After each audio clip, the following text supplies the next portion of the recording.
మీరు ఇంజనీరింగ్ చేశారా? జాబ్స్ కోసం సెర్చ్ చేస్తున్నారా? 3600 మందికి పైగా స్టూడెంట్స్ కి జాబ్స్ వచ్చేలా చేసిన code Gyan 100 days software course లో జాయిన్ అవ్వండి. మీ కెరియర్ ని బిల్డ్ చేసుకోండి.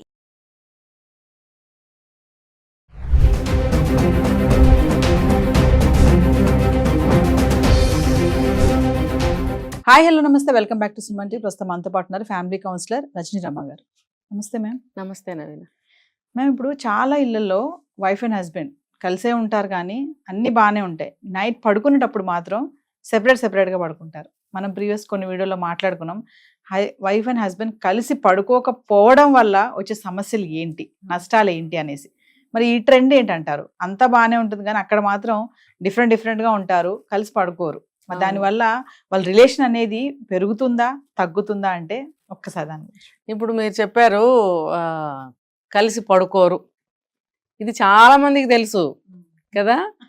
ఈ కలిసి పడుకోరు అని మనం మాట్లాడుకుంటే చాలా మందికి తప్పు అయిపోతుంది.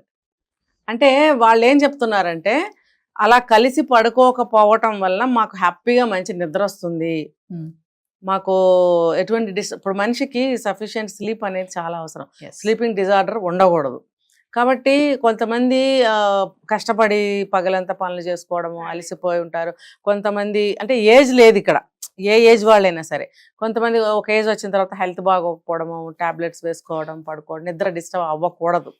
ఒకవేళ నిద్ర డిస్టర్బ్ అయితే మర్నాడు బాడీ అంతా బ్యాలెన్సింగ్గా ఉండదు.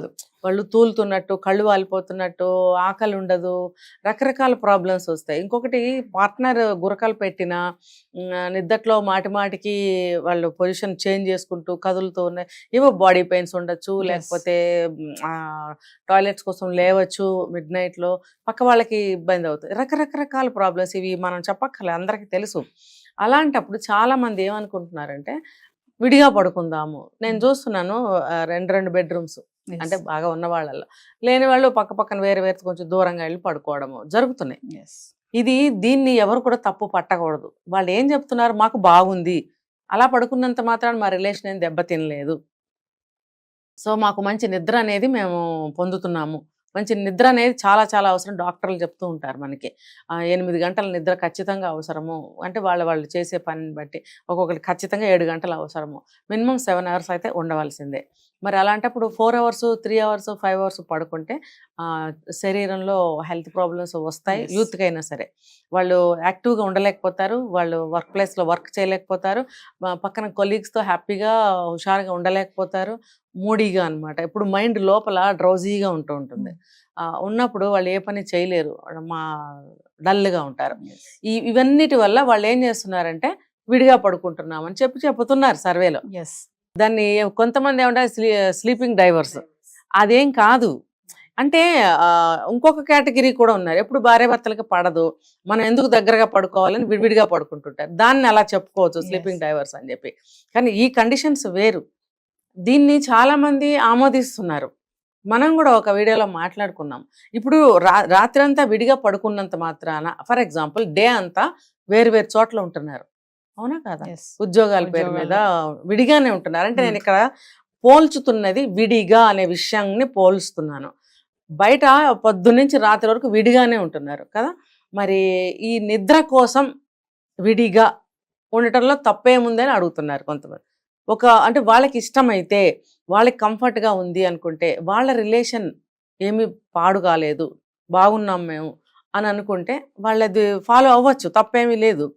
అయితే ఇక్కడ ఇంకొకటి ఏంటంటే, మేము ఇలా ఉండటం వల్ల డే టైం అంతా కూడా చాలా యాక్టివ్గా ఉంటున్నాం, మేమిద్దరం చాలా హ్యాపీగా ఉంటున్నాము. ఇంకొకటి ఏంటంటే, రాత్రి అంతా కూడా మేము దూరంగా ఉంటున్నాం ఫిజికల్గా, కానీ మాట్లాడుకోవటానికి కూడా లేదు.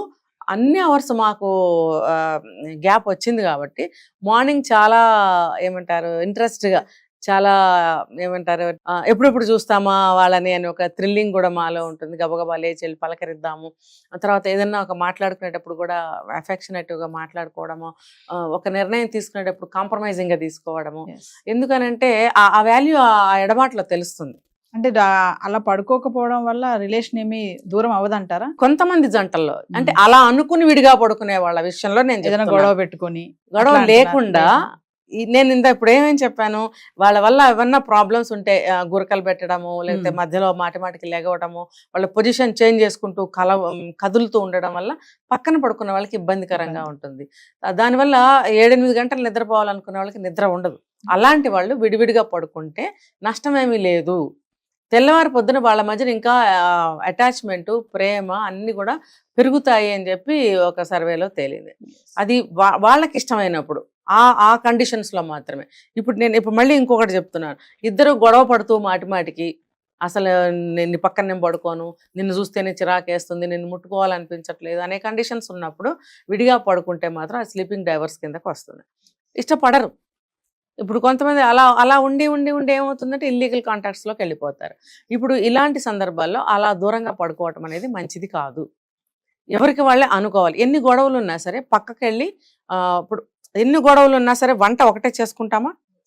ఇష్టం ఉన్నా లేకపోయినా ప్లేట్స్ పెడతాం, అందరికీ వడ్డిస్తాం, అందరం కలిసి కూర్చుని భోంచేస్తాం కదా. ఎన్ని గొడవలు వచ్చినా ఎంత వచ్చినా కూడా మనం వంట ఒకటే చేస్తాము. వడ్డించుకుని కూడా కలిసి కూర్చుని తినటం అనేది మంచి పద్ధతి, మంచి అలవాటు.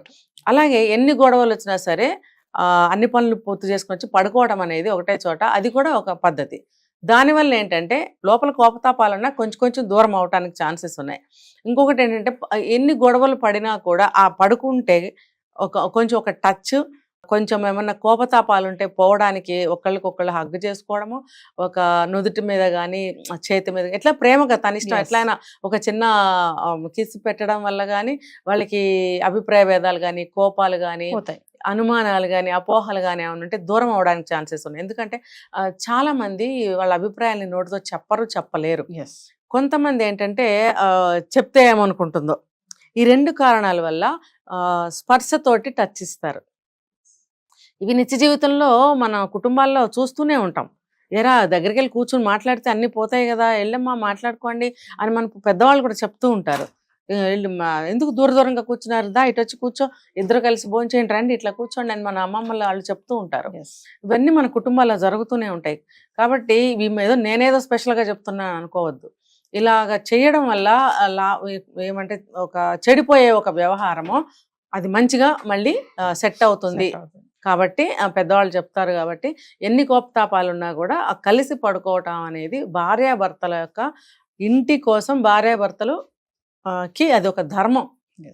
ఇది ఇంటి కోసం మనం భార్యాభర్తలు ఇలా ఉండకూడదు. ఎన్నున్నా సరిపెట్టుకోవాలి, ఎన్నున్నా సరి చేసుకోవాలి, ఎన్నున్నా సరే మనము క్షమించుకోవాలి ఒకళ్ళకొకళ్ళము. అది ఎలాగా? నన్ను క్షమించవా ప్లీజ్ అని కాళ్ళు పట్టుకోలేరు ఎవరు కూడా, ఈగోస్ అడ్డొస్తాయి. అప్పుడు ఏం చేయాలి?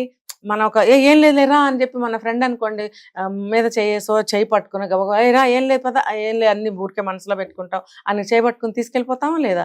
ఆ టచ్ ద్వారా ఏమవుతుందంటే తనకి నా మీద బ్యాడ్ ఒపీనియన్ లేదు, నిన్నేదో అలా అయిపోయింది, చూడు ఎంత ప్రేమగా చేయి పట్టుకుని తీసుకెళ్తుందో అనే అభిప్రాయం కలుగుతుంది.